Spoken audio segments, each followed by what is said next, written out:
Good evening, everyone.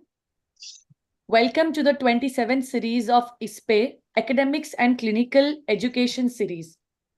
This time the topic is Turner Syndrome.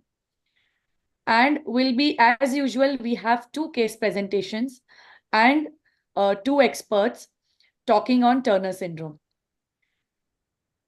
To proceed further, may I please invite Dr. Ahila, President of ISPAE. Over to you, ma'am. Thanks, Zalak. Good evening, everyone. It's a pleasure to be here, and thanks for joining us on a Saturday evening. I'm sure we'll have a wonderful session. We have two case presentations, one by Dhwani from Kanpur and the other from Sushil from Pune. Thank you, Dhwani and Sushil. We will have two excellent lectures by Professor Klaus Grovold from Denmark and Dr. Vaman Kadalkar from Pune, who will talk about the Indian experience, while Professor Klaus will give an overview of the current guidelines and the background behind it for our perusal today and for all of us to listen to. Thank you so much for accepting our invitation, Professor Klaus Grovold. And thank you, Dr. Vaman Kadalkar, for accepting our invitation to give a lecture on the Indian context. Thanks to Dr. Archana Dayal Arya and Dr. Shaila Bhattacharya, Senior Pediatric Endocrinologist from Delhi and Bangalore, for agreeing to mentor Dhwani and Sushil. And thanks, Dhwani and Sushil, for coming forward to present cases. Thank you so much, and we look forward to a wonderful program. Thanks, Zalak, for all the wonderful effort you put into it. Thank you so much. It's over to Professor Archana. Professor Archana Arya is a senior pediatric endocrinologist from Sir Gangaram Hospital, New Delhi. She's got several original work and publications in both national and international journals. And she's been a former secretary and treasurer of Indian Society for Pediatric and Adolescent Endocrinology. And she's mentored and she's put in a lot of effort to help Dhwani through this wonderful presentation. Welcome, Dr. Archana Arya, and the presentation and the further proceedings I was. Thank you so much. Thank you. Thank you, Ahila. Thank you for the kind introduction. And I think without taking up everybody's time, I would request Dr. Dhwani Raithata to present her case. She's presenting a case on Turner syndrome. And she is a pediatric endocrine fellow at Regency Hospital, Kanpur, currently. And whatever questions the audience has, I think they should put it in the chat box so that we can, discuss the case once the presentation is over. Go ahead, Dhwani. Thank you so much, ma'am. First and foremost, before I start my presentation, I would like to thank Ahila ma'am, Shaila ma'am, Jalak ma'am, and the entire ISPAE team for giving me this opportunity to present a case at this particular platform. I would also like to extend my gratitude to Archana ma'am and Anurag Bajpai sir for their guidance. So we have this very interesting case of an 11-year-old female who presented to us with short stature. The parents gave history that the child had been short since early childhood. Ever since she started school, she had been shorter than her peers. This difference had become more pronounced in the last 1 or 2 years as noticed by the parents, and that is what brought them to clinical attention. There was no history of recurrent or chronic infections, no significant gastrointestinal issues, no history of pica or any food preference. There was no history of a chronic cough, breathlessness, or swelling over the body, no history of feeding difficulties in infancy or seizures. Her past history was not significant for any medical or surgical illnesses. She was born at term with a birth weight of 2 kg, suggesting that she was small for her gestational age. However, she had a smooth perinatal transition. Upon further questioning, we could not find any specific pointers in the antenatal history that could have led to this low birth weight. We do not have the details of her birth length. Her developmental milestones were appropriate for age, and she was good in academic performance. The family consumed a non-vegetarian diet, and there was no significant history of food fussiness as given by the parents. She was completely immunized as per the national immunization schedule. She was second born to a non-consanguineously married couple, had an older brother, 15-year-old, who had attained normal growth in puberty. There was no history of sibling deaths. The parents had an average height, and there was no history suggestive of a delayed growth spurt in either of the parents. On examination, she had a weight of 21.6 kgs, which stood at -1.4 Z-scores. a height of 120 centimeters, which stood at minus 3.2 z-scores, and a BMI of 18.1 kilogram per meter square, which was at 0.3 z-scores. As is evident from the growth chart, her height age was more compromised in comparison to her weight age, suggesting an endocrine pattern of short stature. The target height was at 155 centimeters, and she had a corrected height SDS of minus 2.68, which rules out a familial short stature in this given setting.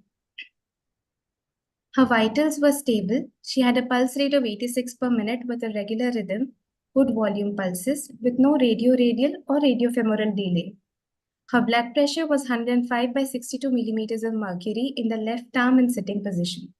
This was between the 50th and 90th centiles for her age, gender, and height.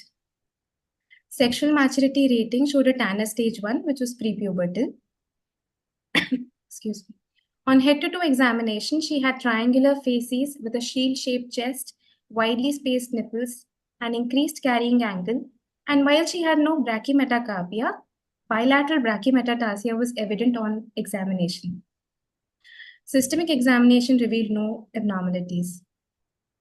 So to summarize my case, we had an 11-year-old female, a term SGA baby, who had essentially come with a failure to catch up. On examination, her height was more affected than her weight. She had features suggestive of Turner syndrome and no apparent cardiac involvement on initial examination. Thus, we went ahead with the investigations. Workup in this child revealed a normal hemogram, normal liver and renal function tests, and a normal thyroid function tests. A TTG done to rule out celiac disease was negative. Bone age at diagnosis corresponded to 9.28 years by Tanner Whitehouse 3 method. Thus, her height SDS for bone age was minus 1.68, suggesting that her height was compromised even for the degree of for her bone age. Now, in any short girl, one also goes for karyotype, more so when she has the classical features of Turner syndrome. So that is what we did. We went ahead with a karyotype, and what we found was an interesting picture. Excuse me. We had a mosaic Turner who had 60% of her cells with 45X monosomy and 30% of her cells, or 33% of her cells, which showed 46X with a marker chromosome. An FSH done simultaneously was suggestive of a hypergonadotropic pattern consistent with Turner syndrome. Now that the diagnosis of Turner was established, we went ahead with workup for screening of associated conditions and their management if needed.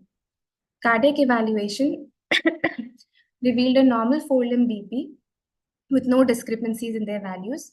A 2D echo ruled out structural abnormality at diagnosis. We next went ahead with an audiometry which revealed no hearing loss, and she had no past history or subsequently on follow-up, she never developed otitis media. Ultrasound KUB ruled out Cacket abnormalities. Now we know that Turner syndrome is associated with many autoimmune conditions, which may be in form of hypothyroidism, Graves, celiac disease, type 1 diabetes, or even type 2 diabetes. So at diagnosis as well as at follow-up, we continued screening her for these associated conditions and comorbidities, and they had been negative. Before I move on to the management of the current case, I need to talk a little more about her karyotype. So what is a marker chromosome? A marker chromosome is an unidentified chromosomal material on karyotype report. It can be derived from any of the 23 chromosomes. However, the ones of clinical significance in this current child is whether this marker chromosome or this chromosomal material is coming from Y chromosome. Why is it important? Because presence of Y line in a child with Turner syndrome is associated with the risk of gonadoblastoma. And if identified, one needs to go for bilateral prophylactic gonadectomy. Now, how do you know if it is coming from a Y chromosome? So there are various methods. Prominently, there's FISH analysis wherein you use multiple Y probes to identify a Y cell line. Contrary to popular belief, where you would think that an SRY detection would be most promising, it is the DYZ3 locus on the Y chromosome, which correlates best with the risk of gonadoblastoma, and it must be looked at. Then you can go for PCR techniques. However, these are susceptible to contamination, And even if a male operator is performing it, there is a risk of detection of Y-line. Therefore, it is preferred to have female operating this condition, doing a PCR. As well as you can go for an array comparative genomic hybridization to identify Y cell line. So moving on to the management and index case, for her short stature, she was started on growth hormone therapy at 45 micrograms per kg per day, with which she showed a remarkable improvement in height. There was an increase in height of 10 centimeters in 2 years of growth hormone therapy that she received, and a gain in final height SDS of 0.6. Looking at it in a Turner-specific chart, you can see that her initial height stood at just the 50th centile line, and following growth hormone therapy, there was an upward change of centile lines, and the final height lies between 50th and 97 centiles in the index case. For puberty induction, she was started at estradiol valerate at 110 the adult dose. The dose was gradually escalated and built up. By 15 years of age, the child had reached Tanner stage 5 and had developed serous vaginal discharge. Ultrasound pelvis at that point of time revealed an ET thickness of 7.8 millimeters, which suggested that an imminent breakthrough bleeding was any day going to happen. So we started on progesterone, and ever since she has been on estrogen plus progesterone 56-day replacement cycle. Turner screening was done at diagnosis and subsequently at follow-up. Her BP records serially have remained normal. She has developed no kyphoscoliosis at follow-up. Her 2D echo, thyroid function, liver function, and sugars have remained normal at serial follow-up. Cardiac MRI is planned in next visit. As far as the DEXA scan was done at 19 years of age, which showed a T-score of -1, suggesting a normal bone mineral density. As far as the fertility options are concerned in this child, it is first and foremost important to understand where that marker chromosome is coming from before we go ahead with any counseling regarding the fertility options here. So a FISH for Y-line was done, which showed no Y-line. And also, moreover, she also developed no features of virilization at serial visits. As the FSH already had diagnosis was 163, the family was counseled regarding the unlikelihood of a spontaneous pregnancy, and the options of oocyte donation and adoption were explained to them. The child is currently 19 years old, pursuing to be a chartered accountant and doing well with replacement therapies. So the take-home messages that I would like to impart from this case is that karyotype is mandatory in a child with Turner. It will not only help you in picking up a Y-line, but the kind of karyotype that you get. So if you get an ISOQ, you are more vigilant for an autoimmune thyroiditis. If you get a mosaicism, you can counsel them better about the chances of spontaneous puberty, a spontaneous pregnancy, or you can predict the final height that they can reach up to. So karyotype is mandatory in child with suspected Turner syndrome. Screen for comorbidities and treat them because they may be contributing factors on why your growth hormone therapy is not benefiting as much as it should in the child. Additional workup is mandated in a child with marker chromosome, and if you find a Y cell line on this workup, go for an early prophylactic bilateral gonadectomy. Thank you. Thank you, Dhwani. That was a very nice presentation, and I think there are a lot of issues that we face in India which may be different from what Dr. Grevhold faces in his setup. I think a lot of these cases come to us very late, and that's why we don't find very great, too much benefit with growth hormone. And oxandrolone, of course, is known to help, but it's not easily available here. It can be imported. And I think the message here is that karyotyping should be done, being a country where resources are sometimes restricted. I think I've seen in general, a lot of people will do an FSH for screening these short girls for Turner syndrome. And we know that a lot of them will have a normal FSH initially, and we may miss out the diagnosis. So I think the message here is that all short girls, unless you have found another cause, should be screened for Turner syndrome.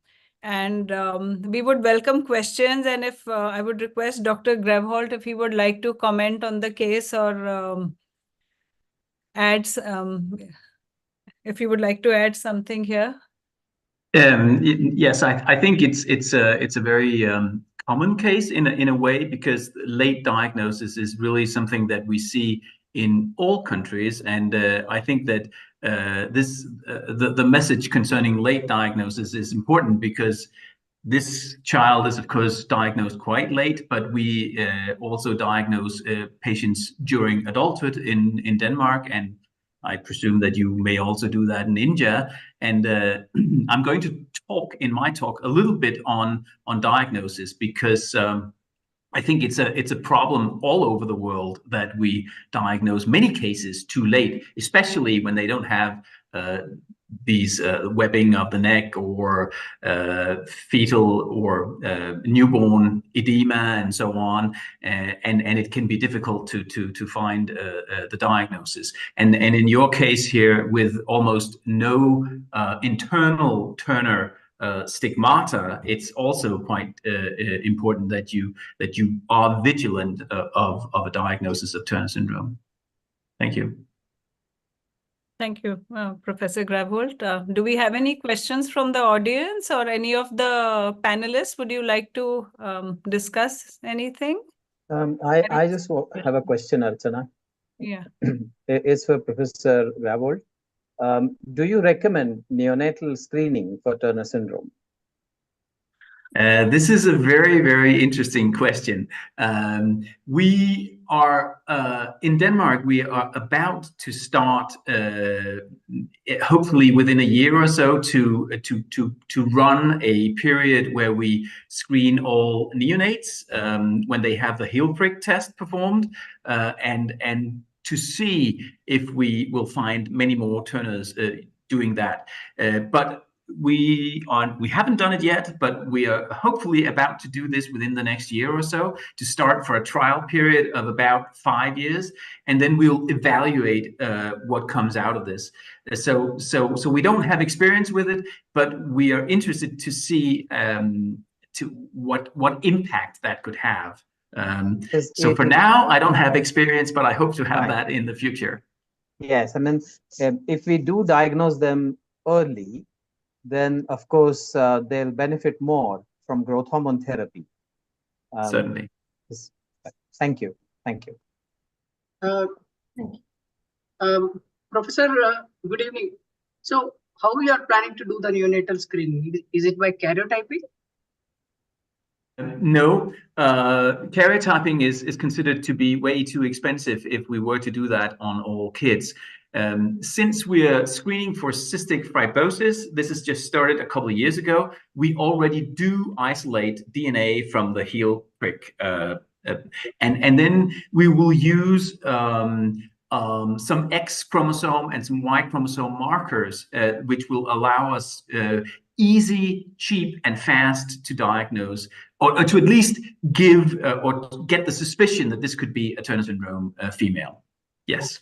So that's the likely, and we haven't set our minds completely on how to do this, but it's likely going to do something like 10 X and Y chromosome markers that we're going to use for a quick PCR, and this may develop, and we don't know exactly which technique we're going to use yet. Thank you. There's a question in the chat. Yeah, we have a question here for Dhwani. Is the marker chromosome screening by FISH or PCR to be done irrespective of karyotyping being 45XO? So I'm not sure I understand the question, but so if it's a marker chromosome, if you have a marker chromosome on your karyotype, then you go ahead to look for whether it comes from a Y cell line. However, there are also recommendations that when it's a pure Turner, look for a Y cell line, because there may be mosaicism, and especially if it's a Y line, you need to look for it. So not a marker, but in pure Turner also, it is recommended to go for FISH or PCR. Right. Would anyone else like to comment? Because I think this is the only question we have. I just have a question for Professor Gravold. Yeah, sure. Go ahead, Ahila. So, what would you think about preservation of ovum or reproductive health in children with Turners? The ethical issues behind. So, well, this is an important question, and we have just started a national trial in Denmark where we are offering preventive measures to all girls with Turner syndrome if we find that there may be a chance of future fertility. So, in essence, what we're going to do is we're going to measure anti-Müllerian hormone. And if there is a, if we can measure that, we will then image the ovaries with MRI. And if there are, if we can see follicles, we will then preserve or take out the one ovary and cryopreserve that for future fertility. This is going to be running within the framework of with a scientific trial. So this is going to be very controlled, and we're only going to take out an ovary if the patient is old enough to consent herself, or if the patient's parents consents, of course.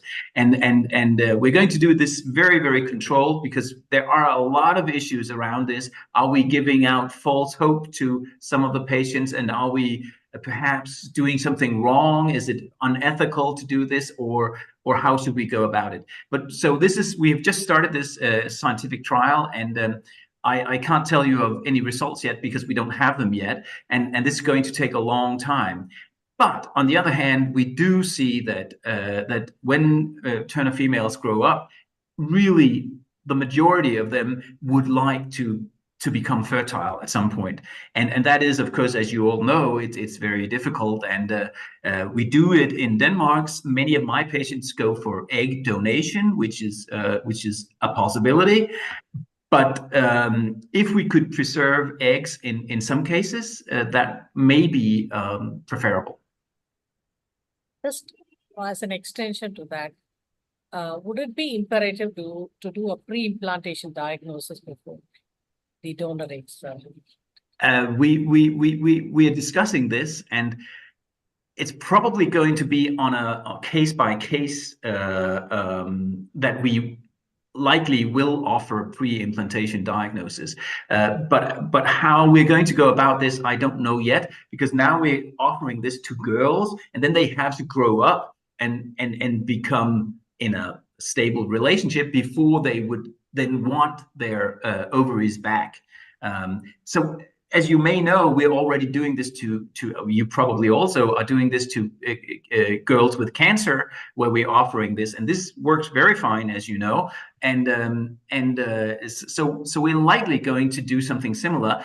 But of course, here there could be this issue of, are we going to transmit a Turner cell line to a new fetus, and so pre-implantation diagnostics is probably going to be used in some cases. But how we're going to go about this, I can't say for now. Thank you. Let's go ahead to the next session. We have Professor Claus Grabholt from Aarhus University, Denmark, giving the next talk. His talk is on the genomics, diagnosis, epidemiology, and treatment of Turner syndrome.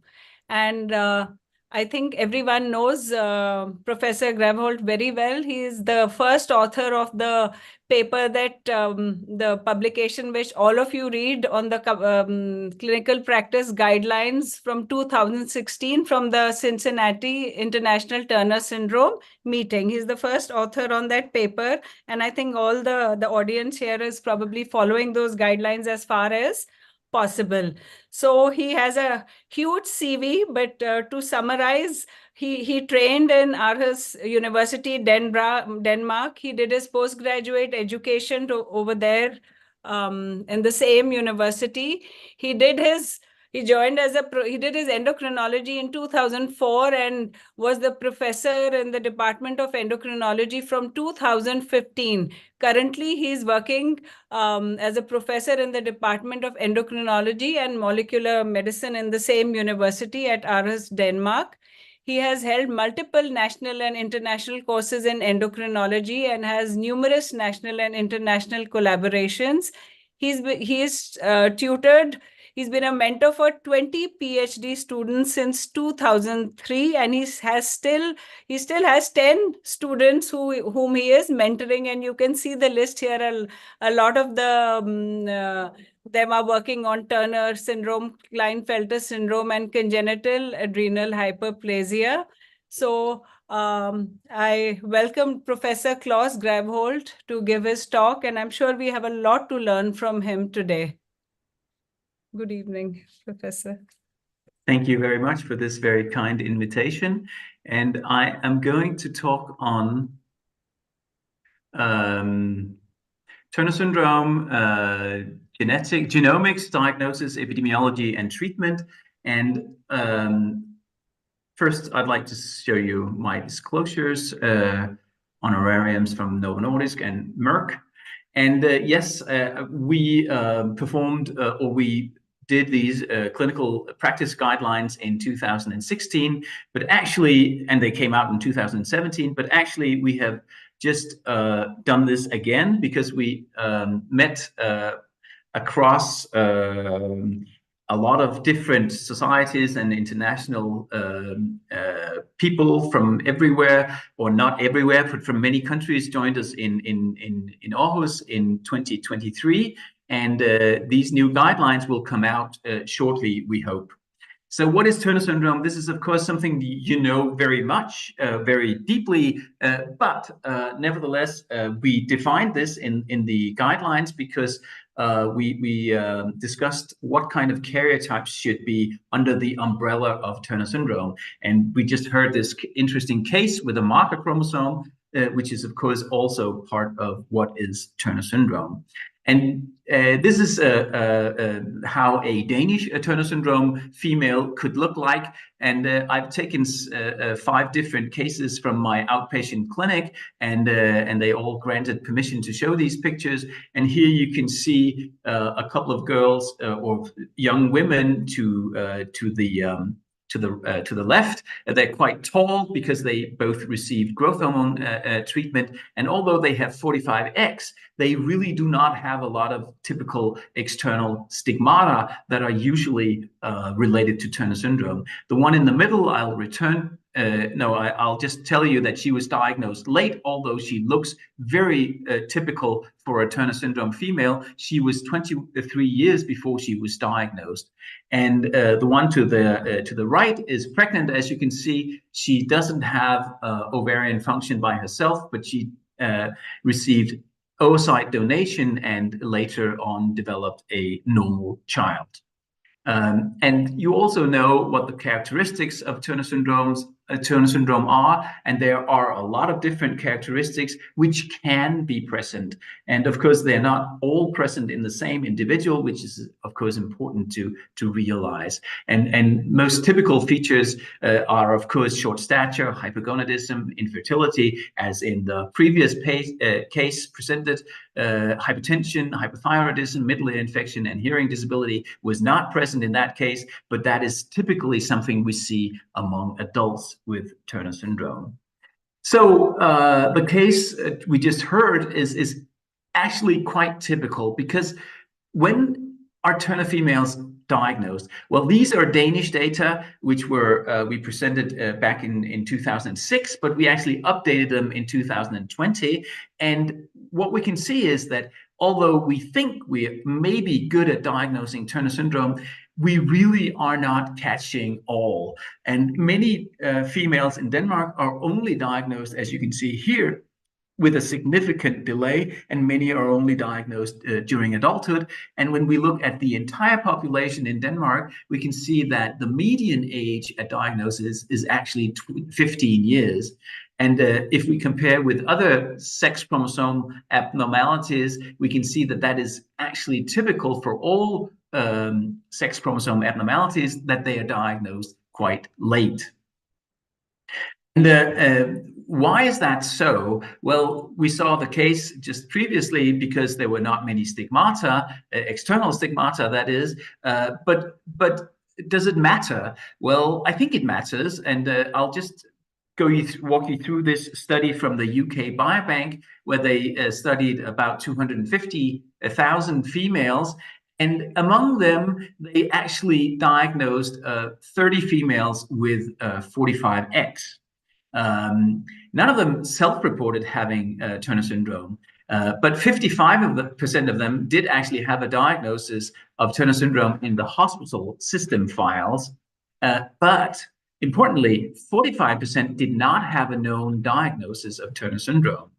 And there was also 186 cases with a mosaic set up, and only one of those did actually have a diagnosis.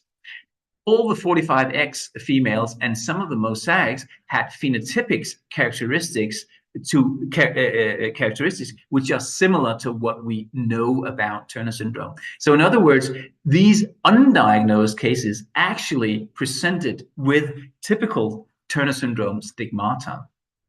So how many suffer from Turner syndrome? Well, based on by now rather old chromosome surveys, we know that about 50 per 100,000 females would have Turner syndrome. I come from Denmark, which is of course a small country with a small population, and we would expect about 1,400 in Denmark. But we actually only find about 1,100, which means that there are a number of females that are not diagnosed.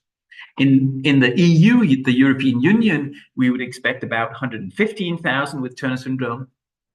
And we would, of course, expect similar findings in India, but there are actually no epidemiological studies from most countries in the world. The only 3 countries that have epidemiological countries that are performed on a national scale are Denmark, Sweden, and Great Britain. And as you can see here, all these countries do not diagnose the expected 50 per 100,000 cases.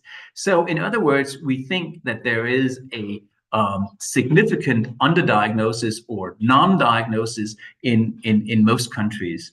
And that is why we, as we just talked about, now would run a trial with neonatal diagnostics of Turner syndrome. So this was the person with late diagnosis. She was actually quite typical. She's now 39 years old and she's 45X. She was diagnosed at the age of 24. However, her GP did not disclose the diagnosis.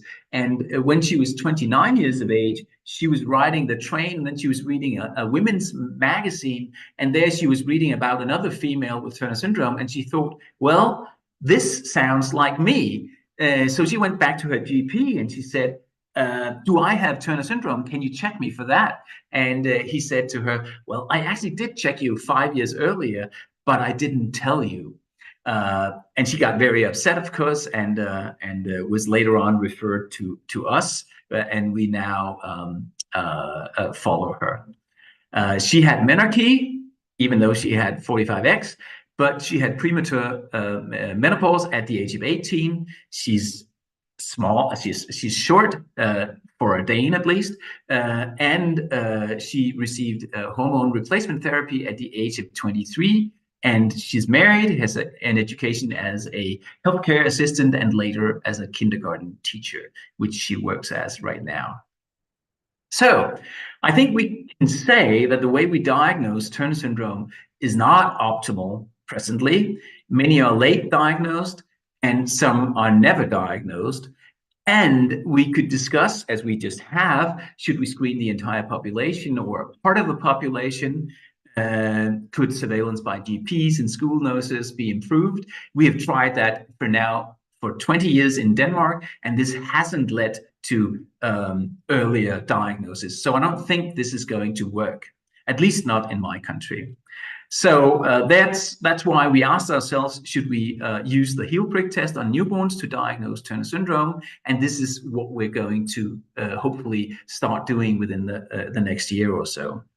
So now I'm going to turn to say something about the genetics or the genomics of Turner syndrome, because there are some very interesting new results, I think. I'm going to just show you one of our recent studies. And here we asked ourselves, is this so simple, the genetics or the genomics of Turner syndrome? They're just missing an X chromosome, or most of them are missing an X chromosome. And the answer, I think, is that this is not a simple question, because new data emerging points towards a much more complicated picture of the genomics of Turner syndrome. I think that an understanding of genetics of Turner syndrome is necessary in order to understand all the intricacies of the phenotype of Turner syndrome. So the new studies that are coming out is actually telling us that it seems that Turner syndrome is, and Klinefelter syndrome, which seems to be a mirror image, at least genomically, of Turner syndrome, is quite difficult to understand. What we can see from these new studies is that the altered X chromosome dosage actually affects both the methylome, the transcriptome, and the proteome. And this is likely the changes that leads to the phenotype that we see in Turner syndrome, but also the phenotype that we see in Klinefelter syndrome. So we did this new study recently where we collected blood samples from Turner's, Klinefelter's, and then female and male controls that were matched on age. And then we also collected fat samples and muscle samples from the same individuals and studied these samples.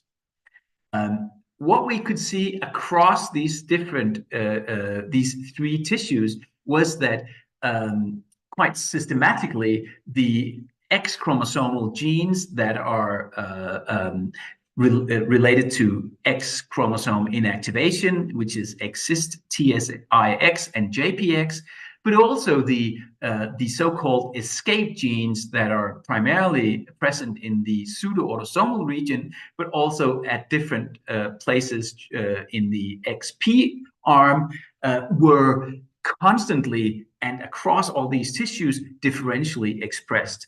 And that indicates that these genes somehow is related to the phenotype that we see in Turner syndrome. It remains to be seen exactly which gene is responsible for what part of the phenotype, but I think this is very interesting data. We could also see that not only are X chromosomal genes involved and seems to be differentially expressed, but also other genes that are actually not on the X chromosome, but on the autosomes are also differentially expressed and may also be implicated in the genomics of Turner syndrome. And we see this mirrored pattern in Klinefelter syndrome and Turner syndrome, with a given gene being upregulated in Turner syndrome and then downregulated in Klinefelter syndrome, or vice versa. So we think this is quite fascinating, and we may be, hopefully within the coming years, be able to understand more about the genomics here.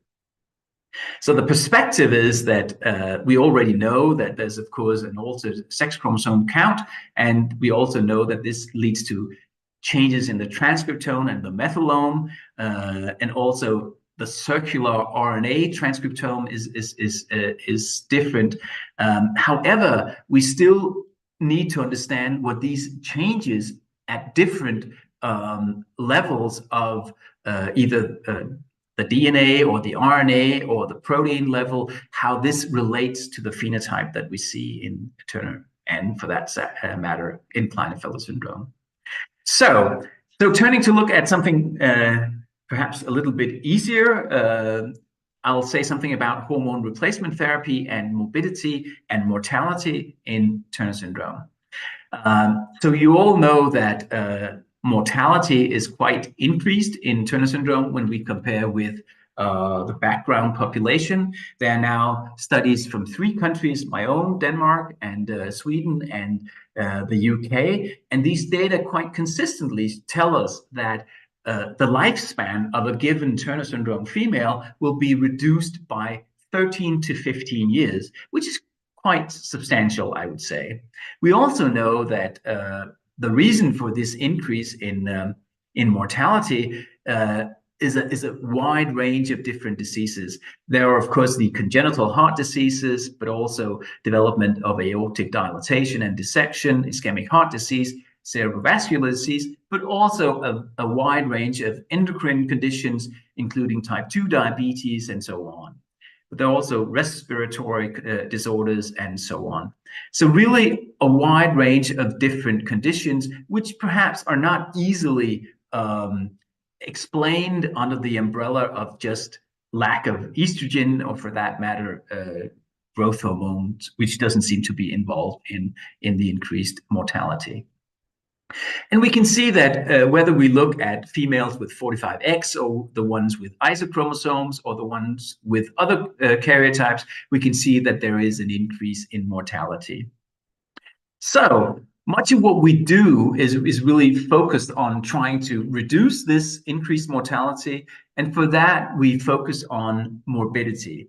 And as you know, we already heard that thyroid disease is something that is quite increased in Turner syndrome. These are some Swedish data, and there's actually a new study from Sweden just telling us that by the age of 50, at least 50% of all females with Turner syndrome will have hypothyroidism. So hypothyroidism is, of course, easily treated, but you still need to diagnose it. This is a French study that just recently came out, just showing us that the metabolic conditions which we see in Turner syndrome are really quite impressive. Here you see that in a quite young population, you can see that conditions like hypertension, liver dysfunction, dyslipidemia, abnormal glucose metabolism, overweight, and so on, is really quite increased in Turner syndrome. Especially, I would say that 50% of females with French in France develop obesity by the age of 25, which is quite impressive. I don't know how the situation is in India, but we can also see in Denmark that a lot of our patients do become quite overweight.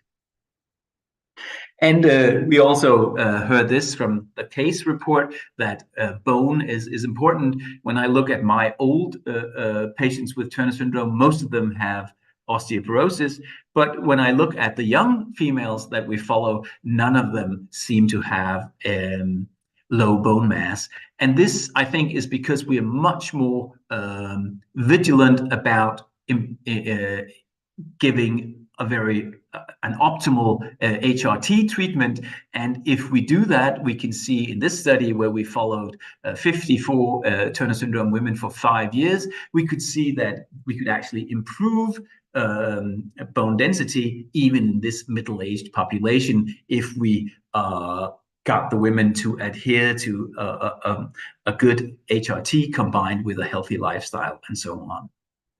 There doesn't seem to be a window of opportunity, meaning that even if you start treatment late, you can still gain a good improvement in BMD. Hypertension is something that we see in many patients, not all, but many patients already from during childhood. We see some with elevated diastolic and systolic blood pressure. And this is a study where we either provided placebo treatment or HRT for 6 months.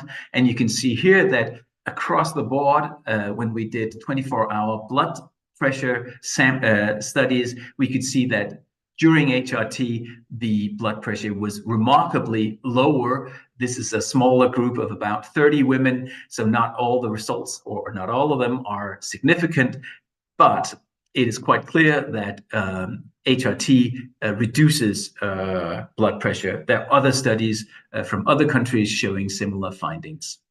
Again, here, there doesn't seem to be a window of opportunity, at least when participants are below 40 years of age. Of course, the heart plays a prominent role in Turner syndrome, and as you all know, there are a lot of different abnormalities that we can see. Many of them are congenital, but some are also acquired during adult life. And when we study a given Turner syndrome population meticulously with MRI, we find some abnormalities in a very large proportion. These are some results from both the US and from Denmark, just showing us that the overall prevalence of, for example, something like elongated transverse aortic arch, which we really don't know what means, but we know that it is related to more frequent development of dilatation of the aorta. We also see apparent right subclavian artery, and then, of course, the more common bicuspid aortic valves and aortic coarctation and so on. But it's quite frequent in any given Turner syndrome population, it seems. A lot of different studies have been performed in many different countries. Liver parameters is something that is very often elevated in Turner syndrome, and this is a British study just showing us then when we compare off HRT with on HRT, there is a significant decrease in liver parameters when on HRT. There are several studies from different countries showing similar results. So somehow HRT, estradiol, reduces liver enzymes. We are not quite sure of how this works, but it's quite consistent. Again, we don't see a window of opportunity, meaning even late diagnosed patients will likely benefit from HRT. So what does HRT do to endocrine and cardiovascular morbidity? We did this national study in Denmark using epidemiological data of 45X patients. And here we looked at the ones that were receiving HRT and compared them with the ones that were not receiving HRT. And as you can see here, there was a significant reduction in the occurrence of type 1 diabetes, stroke, osteoporotic fractures. Some of the other results were not quite significant. As you can see, most hazard ratios seems to be lower when you're on HRT. We also looked at treatment, and you can see that antidiabetics were less frequent in people that were, or in women that were receiving HRT, as were antihypertensives and thyroid hormone. Some of the other results were not quite significant, but also pointed in the same direction for most of these types of medications. We ask ourselves, how is it that some patients are not receiving HRT in Denmark? And again, we could see that looking across the different karyotypes, you can see here that some patients do not seem to be receiving HRT. And we really don't understand this, because we would certainly think that 45X females would not produce their own estradiol.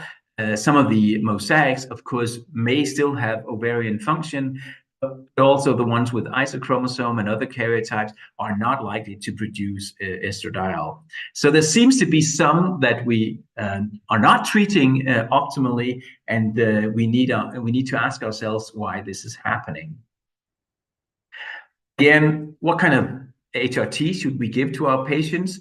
There are several options. We can give oral estrogen, transdermal estrogen with oral progesterone, transdermal estrogen with transdermal progesterone, and then oral and transdermal estrogen with an IUD that contains progesterone. We don't have implantable estrogen in Denmark, but this is present in some countries. But so far, there are actually no studies guiding us towards which kind of treatment is most optimal. So we're currently using all kinds of these HRT regimens, and we discuss with the patient which would be most optimal for any given patient. What are the effects of HRT? Well, we know that there are estrogen receptors in virtually any organ in the body, and we think that we can see that there are positive effects of estrogen on a wide range of organs. However, we still have to ask ourselves which dose of estrogen is optimal for example, optimal bone mineralization, optimal uterine growth, if the female is going to want oocyte donation when she becomes an adult. What about the cardiovascular status? What about blood pressure? What about cognitive development? development. I didn't mention this here, but there are a couple of new studies suggesting that early induction of puberty is advantageous to late induction because you actually gain some improvements in cognitive development. These studies are small, so we still need larger studies to answer this question. How about liver function? We also don't really know. So the way we go about Turner syndrome care in Denmark is that we have the adult and the pediatric clinic at the same hospital. We have centralized care, and therefore we see a lot of patients in the two, now 3 centers that we have in Denmark. In my center, we see more than 400 patients with Turner syndrome, which means that we all gain a significant experience with this group of patients. We follow up from pediatric life and into adult life, and we continuously try to diagnose morbidity that occurs at different points in life. Then we also do a lot of research, and we try to optimize a treatment, of course. And we also, as I showed you, are very interested in understanding the genomics of Turner syndrome. And as I said, new guidelines will hopefully come out shortly, and we hope they will be successful and that people will discuss and hopefully also use these new guidelines. The work that we have done is done with a lot of different people. Some, as you can see here, are Danish, but we also collaborate with people from different countries around the world. And we have some funders, and they are, of course, also to be acknowledged, as you can see here. Thank you for your time. Thank you, Professor Grevhold. That was a wonderful presentation, and I think we are learning all the time, and you have amazing experience in the field. Would anyone in the audience or from the panelists, does anyone have a question for Professor Grevhold? I have a question. I did see your team contained a plastic surgeon. So, Yes. so the webbing of the neck, because Yes. some of my patients are really upset about the severe webbing, and Yeah. can it be improved upon? Yeah, and for the webbing of the neck, there are, as you probably know, there are a lot of different procedures that have been performed over time, and I think that we can say that we don't know for now what the optimal procedure is, but we are collaborating with the plastic surgeons, and we're talking with them about this, and then we're actually also collaborating with them concerning edema of especially the feet, and as you know, the lymph system is probably not efficient enough or not working properly in Turner syndrome. Again, we don't know why this is, but we're working together with a professor in plastic surgery, and she has started using microsurgery to improve lymph functioning. And this is, of course, not something we're doing for now, but we're going to be offering this to the females that are most affected by edema, and to see if we can improve that. And that is something we don't know yet. We're running another study where we are focusing on the lymph system, and we developed a new MRI method where we can actually visualize the entire lymph tree, so to speak. And there we can see that some Turners have perfectly normal lymph tree, but others have a significantly abnormal lymph tree. And so we're learning here, and we are not sure where this is going, but again, I mean, we need to understand this before we can intervene.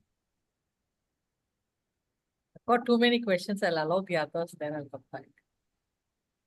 No, I think there's. I had a similar question. it's a bit peculiar, but one of my patients with Turner syndrome is very concerned about the short fourth metatarsal that she has. Yes. And in fact, one of the plastic surgeons who works with us did say that he is able to perform something like limb lengthening surgery on that metatarsal. But since I had no experience whatsoever, I wondered if anybody has encountered this. I don't have any experience with that, and I think I would not.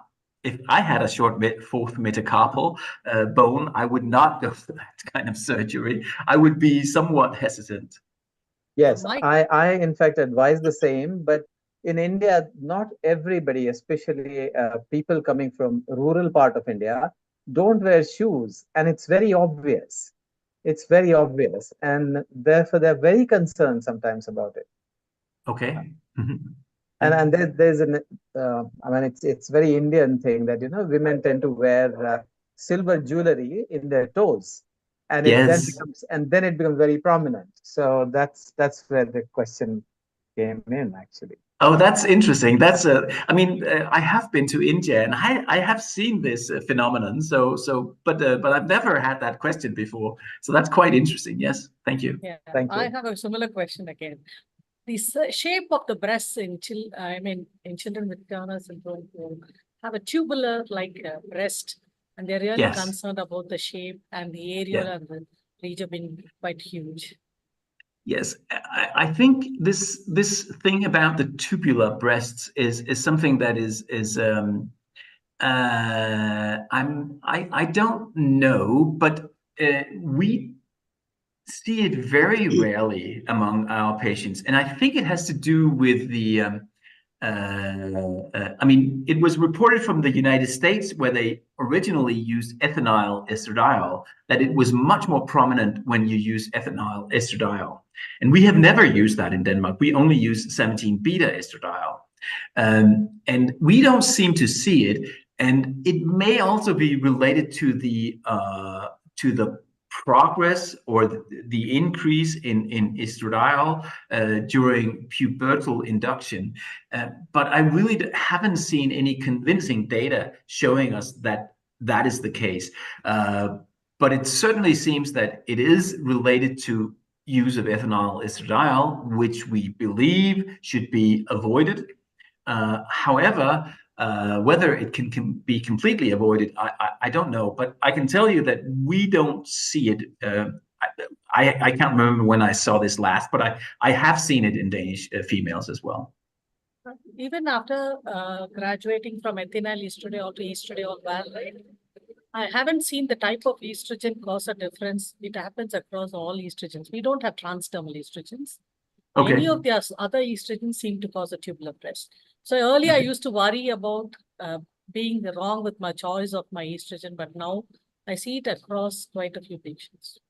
Mm-hmm. Well, it would be good if there were more reports about this, because I think it's something that we don't have good data on this. So any data would be good, I think, to learn. The population also, I see a lot of it even in non-Turner girls, and maybe I don't know if it's has anyone compared it with the general population or? It's not as Not much to as my in the knowledge. general. It's not as much in the general population. Yeah, because I do see quite a few cases here and there, and they come just for that because, the cosmetic issue. So, yeah. Okay. We So have time. I have one more question. My Turners don't have tubular breast. I use 17-beta. And the second thing is, few of my patients are on transdermal estrogen, and it is easily available in India. Yes. It's not easily available in Delhi. I've checked so many times. I haven't been able to get it at least. In Coimbatore, I'll Bangalore. Yes, Bangalore. It's easily available. There's a question from Shagan Walia in the question box.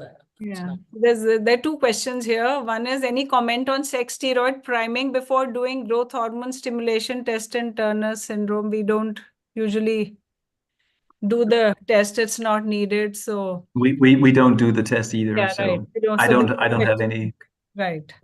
Right. We don't do it. You don't need to test them for growth hormone deficiency.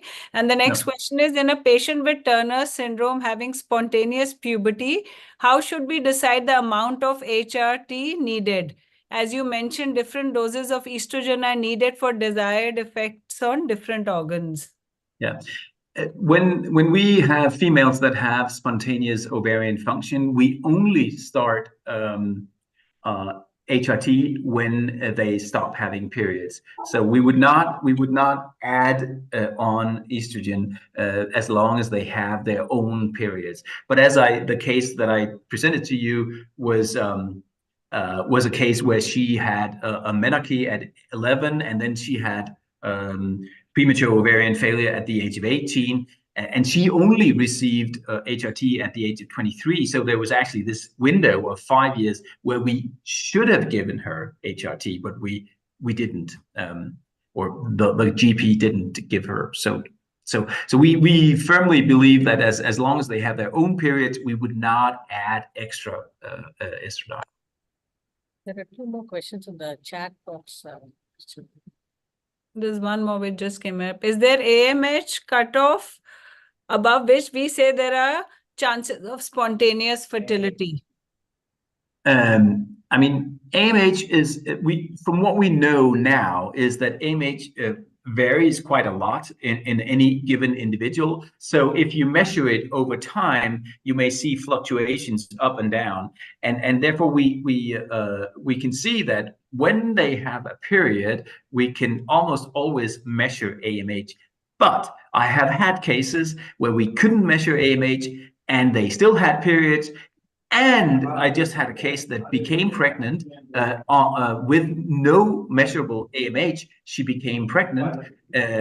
So it's AMH is not perfect, but it's probably the best tool that we have right now. Can I ask you a question for the Y marker, since you recommend if there's a marker chromosome or hirsutism, and sometimes we don't have good follow-up of our patients. You know, they come initially, and so if they present with it later, or is there a chance we could miss out on something? Or do you think we're not so concerned about Y chromosome. If we can see a Y chromosome in the karyotype, we would certainly be looking for the ovaries, or probably where they can develop gonadoblastoma, of course. But from the epidemiological studies that we have now from 3 different countries, Sweden, Denmark, and the UK, we can see that there are actually no deaths due to gonadoblastoma in any of these 3 populations. So that tells us that, okay, yeah, we know they can develop gonadoblastoma, but it rarely leads to death. But we will still, of course, monitor this. But we are not searching for Y chromosome by PCR, for example, in a 45X individual, because we don't think it is necessary. And then you may come up with a case once in a while where you saw that they developed a gonadoblastoma in the presence of 45X, but that is very unlikely, I would say. I mean, if there are features suggesting virilization or anything like that, we would, of course, search for Y chromosomal material, but not in the usual go. All right. And do we have any other questions? Okay, there's another one. For mosaics, at what age should we suggest oocyte preservation? Is it being done anywhere in India? I don't know about India. No, we don't do because of the ethical issues. Yeah. You have to go to the court of law to get permission to intervene in a young child. Even if the parents give permission, we still have to go to the court. Yeah, they have. There is a Dutch study where they actually did this, and as I told you, we're now doing this in a Danish setup as well. So I think it's prudent to wait for the results of these studies in order to see whether this is something that we should do or whether we should not do it. And I don't have the answer right now, so we'll see. Right. I think I think we need to move on to the next case. Thank you so much, Dr. Gravhold. It was really a pleasure having you give such a wonderful talk, and we've learned a lot from you. And now I will request Dr. Shaila to take over with the next case. Dr. Shaila Bhattacharya is a professor of pediatric endocrinology at Davangere Medical College and a senior pediatric endocrinologist at Manipal Hospital, Bangalore. She was the past president of ISPAE, and it's a pleasure to have Professor Shaila Bhattacharya with us today to guide Sushil Levelet through the next presentation. Thank you so much, Professor Klaus Gravald. We troubled you a bit, but we really enjoyed your lecture. Thank you so much. Thank you. Over to Professor Shaila Bhattacharya. Thank you very much. Good evening, everybody, again. Thank you, Professor, because it was wonderful re-brushing the Turner syndrome. I did hear your APES talk, so it was good, and now again, wonderful lecture. Thank you, Aila and Zalak, for this opportunity. And I invite Dr. Sushil Levelet, who is the fellow in pediatric endocrinology under Dr. Vaman Khadilkar in Pune, to present Turner syndrome. Normally in India, we get late referrals, as we have been discussing. But here we have a case who came a bit early, and long-term growth hormone. Whenever you can afford, how would they go? How would they progress? So, Dr. Sushil, over to you. Thank you, ma'am. I just share my screen first.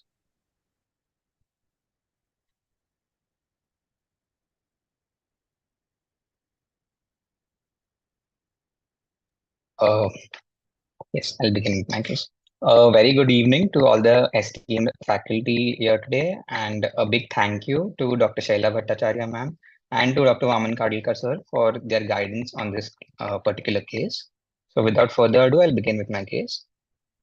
So this young lady, who is now 21 years and 5 months of age, born to non-consanguineous parents, presented to our unit for the first time at 6 years and 8 months of age.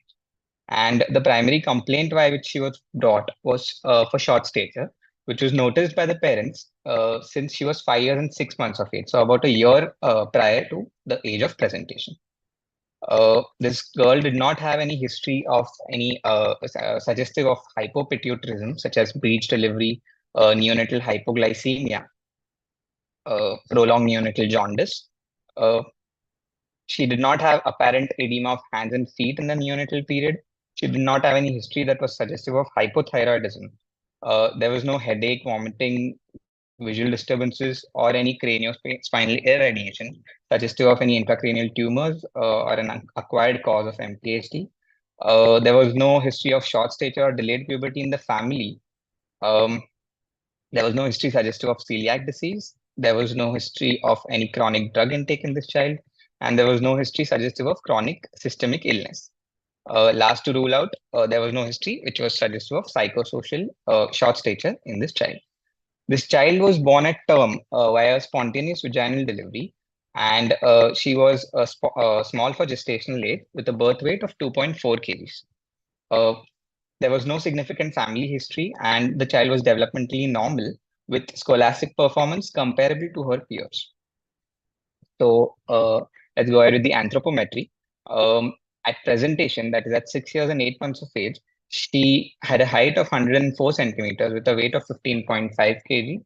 And as you can see, the height Z-score was minus 2.37, which was short for her age and gender. Also, if you notice in the slide, her MPH Z-score was minus 0.31. And the child was quite short for her MPH as well. Her height age was 4.6 years, and the bone age, as you can see in this particular growth chart, was 5 years and 6 months, 5.6 years. On the Indian Turner growth chart, as you can see, she was doing fairly well, and she was almost falling on the 50th centile. Now, why would that be? There could be multiple reasons to that. Number one being she had a good MPH. She had tall parents, so her MPH was almost at the 50th centile. So that may have been one reason. Secondly, other associated conditions and autoimmune conditions in Turner syndrome, such as hypothyroidism. So the chances of that coexisting would be less likely. On examination, her vitals were stable, her tanner staging was prepubertal, and she had a strabismus. There was no facial dysmorphism, no goiter or facial puffiness, no immature facies or midfacial hypoplasia or central fat deposition seen in this child, no visual defects or midline defects, no asymmetric features of her limbs, no webbing of neck, short fourth metacarpal or metatarsal, cubitus valgus or melanocytic nevi seen in this child, and no signs of physical abuse. So as you can see from this, there were no particular stigmata except for the strabismus seen in this child with short stature. And unfortunately, we do not have pictures of this particular girl, but only for demonstration purpose, I've included pictures of another girl, again, a patient of following for Turner syndrome at our unit. As you can see in the picture on the left, she has a wide carrying angle. And I think this is the girl which sir was talking about earlier with the short fourth and fifth, very clearly evident short fourth and fifth metatarsal. So on investigating this child, at the onset, her hemoglobin was 12.2, which was normal. Her thyroid functions were normal. The IGF-1 was falling in the 0.9 as the score, and the bone age was 5.6 years, done by Tanner Whitehurst, which was slightly retarded. She had a hyperangulated distal radius, the triangle sign, which was, I mean, as that's seen in Maitland's deformity, wherein there is a hyperangulated distal end radius, which gives a triangular appearance or setting to the carpal bones.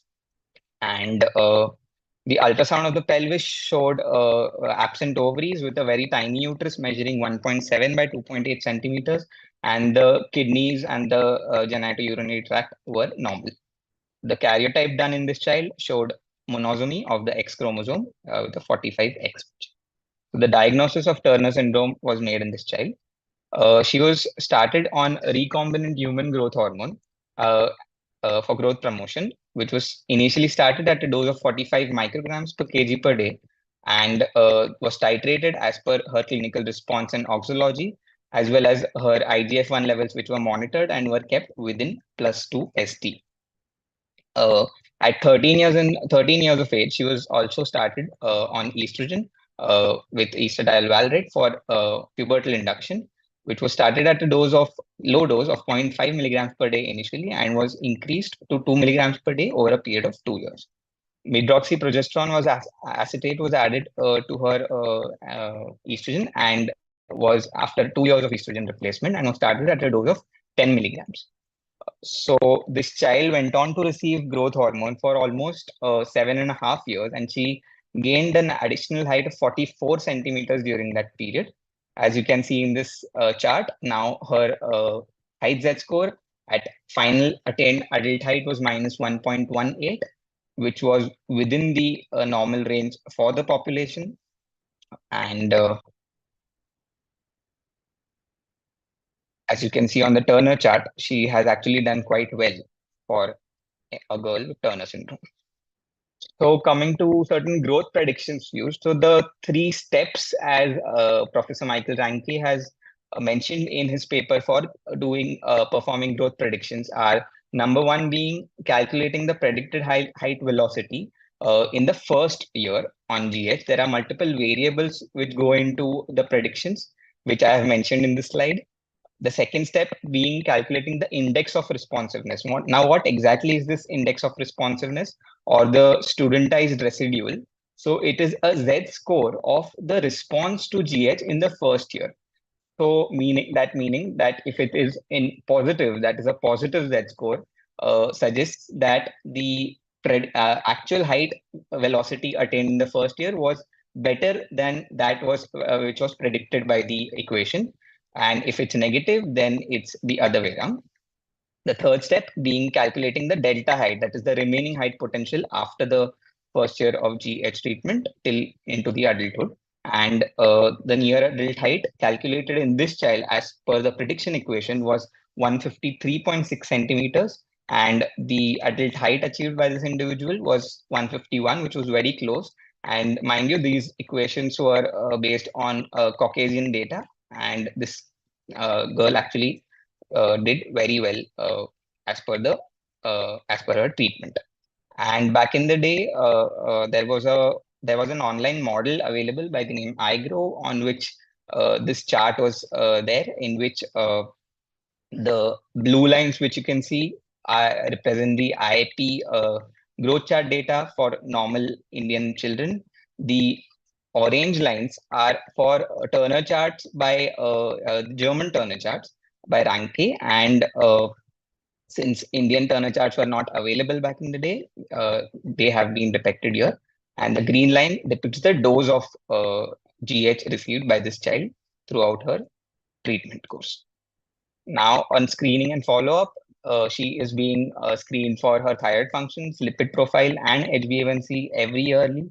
And every 5 years, we are performing a bone density scan in her, a DEXA scan, a mammography, and 2D echo. Now, the take-home messages. So the pointers to good final height in this particular child were a tall MPH at the start of growth hormone therapy, no associated autoimmune disorders in her, a longer duration of growth hormone therapy, a relatively young age at starting GH, that is, a delayed bone age, and a good response to GH in the first year. Of course, early recognition of the disorder is crucial, and we ought to have a high index of suspicion in any girl with unexplained causeless short stature. Thank you very much. Thank you, Dr. Sushil. I'll stop presenting. Sure. Stop sharing. Normally in India, because of the financial constraint, we always give 1 year or 2 years and stop. So very few patients get growth hormone for more than 5 or 8 years, like your case. And it's a good case to show how they can reach near normal height and the response is good. Physical growth would be very good. So the patients emotionally, they are much more stable, and lot of other society problems are also social problems, and any of the emotional disturbances are also much lesser if you give growth hormone and attain at least near normal height. Any questions we have? We didn't see your video.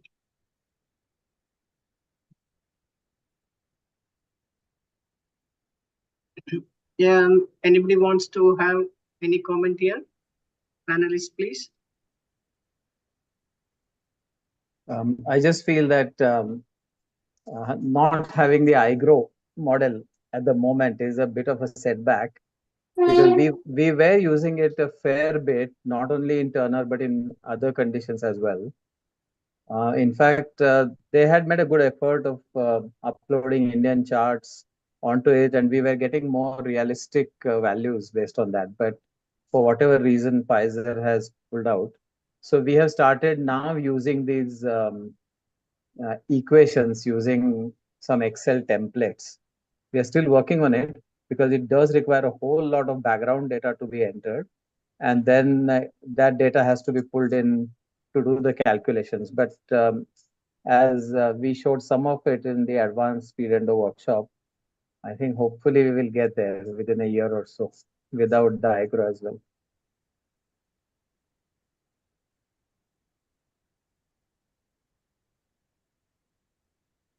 And as Dr. Shaila was just mentioning, that people do become much more confident when they are at par with their peers. I mean, this particular girl is a very successful individual now. In fact, she is pursuing her postgraduate career in United Kingdom.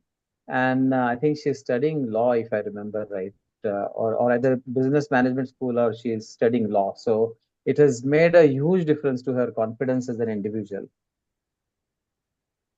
Maybe I could ask you questions, because we looked at the educational attainment of all Turners in Denmark, and we can see that they actually have an educational attainment which is comparable to other females in Denmark, meaning that they simply achieve, many go to university, some get middle, long educations, and others have shorter educations, but it is comparable to the background population.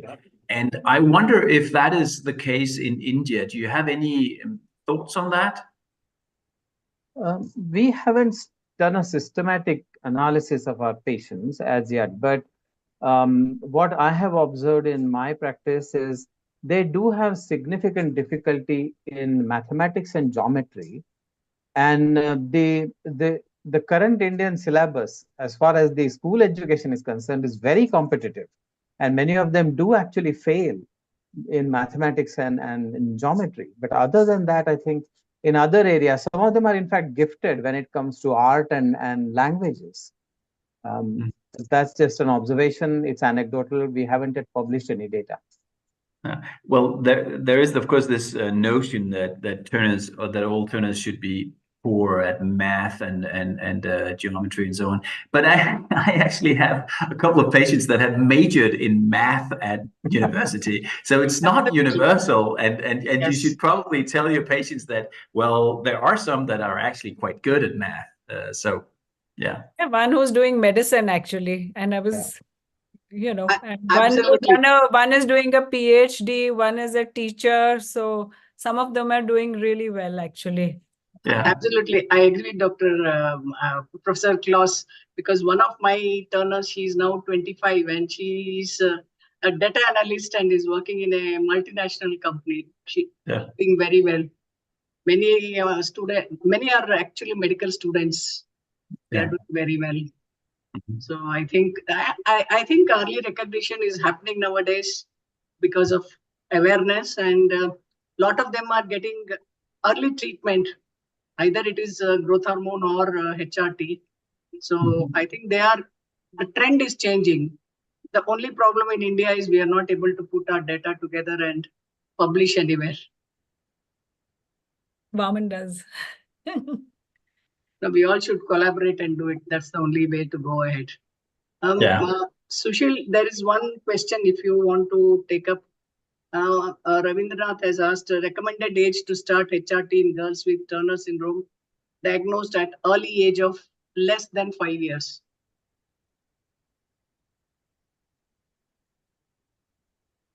Well, I would like to say something about that, because there was this one study that suggested that very early treatment with very low dose estrogen was beneficial. And this is a US study that was called the toddler study. And this study has never been replicated. And when they looked at the adult data or the near adult data from this study, there doesn't seem to be a difference between the group that received active treatment and the placebo group.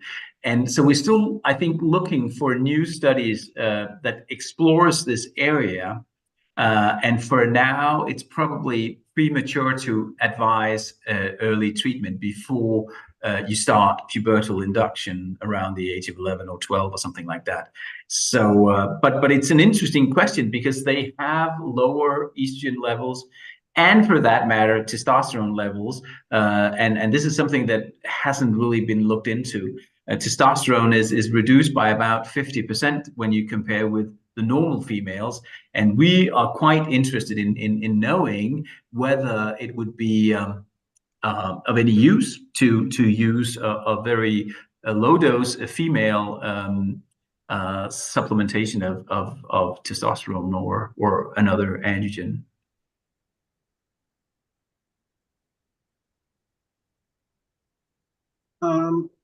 Dr. Shaila has asked, what can be the earliest age to start GH treatment in Turner? I think as soon as you diagnose, would say, even as early as 2 years. We have kids who we have started as early as 2 years. I think Vaman agrees. Yes, the younger patient do respond better. Yes, very well.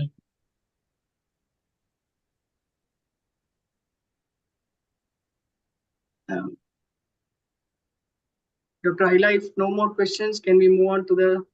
Yes, please. Thank you. Yeah, we can. Yeah, thank you so much, Shaila. Thank you so much, Anshul. Sushil and Dhwani.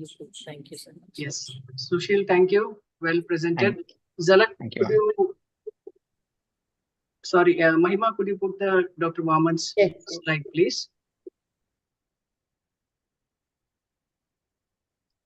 Yeah. Who doesn't know Dr. Waman here?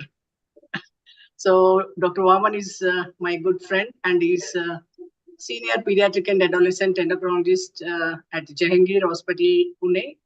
He's honorary pediatric endocrinologist at Bharati Vidyapeeth Medical College, Pune.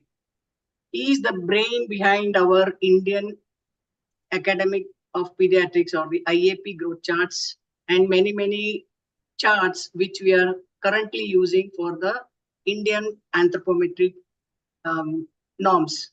So he has been the past president of Indian Society of Pediatric and Adolescent Endocrinology. He is a PhD guide for Pune University Department of Health Sciences, past council member of APES. He is trained in pediatric endocrinology at GOS London. He is a guide for pediatric endocrine fellowship at Jahangir Hospital, Pune. He has been national convener for many of the guidelines like growth monitoring, calcium and vitamin D, and obesity guidelines, which have recently come. And he has been co-author for international guidelines and consensus statements on short stature and SGA in children.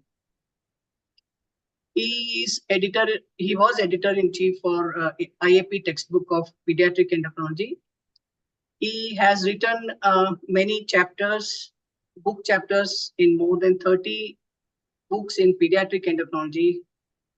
He has more than 225 indexed publications and more than 500 presentations in national and international conferences, including orations and plenary talks. So over to you, Dr. Vaman Kadilkar, to give the overview of Turner syndrome in Indian scenario. Thanks a lot, Dr. Shaila. First of all, I would like to thank Dr. Ahila, Dr. Jalak, and Indian Society for Pediatric Endocrinology for this opportunity. Let me just share my screen and hope it's visible. Yes. Yeah. So I'm actually going to talk about Indian perspective. So I'll be mainly presenting whatever has been published and what has been our experience over the last few years. So let's move on. Now we all know, and we have already heard Professor Klaus tell us about the clinical features. These are some of the photographs of typical Indian patients where you see the pathognomonic features of Turner syndrome, but we all know that they are not universally present. So moving on, what do Indian studies actually have shown us? So if you look at the karyotypes published in various Indian studies, the proportion of the classic 45X to the mosaicism is significantly different from study to study, from 31% as classic 45X to as high as 75% as 45X. And then a variety of other karyotypes have also been observed with varying frequency. And I think one of the reasons why we observe it is because of the selection bias. So these are studies which are not epidemiological studies. They're purely based on the referral practices taken from clinics. And therefore, we see this significant difference from study to study in the karyotype. Then the second thing that we have seen in India is there are lots of descriptive studies which are written on Turner syndrome patient. Like one of the important study that was published from Kolkata by Dr. Maiti and Sudeep Chatterjee was a 15-year descriptive study of all the patients that attended Park Clinic in Kolkata. And here you see that it's a 15 years data from a single center where 35 patients were studied. And the mean age of presentation again was 11.7 years.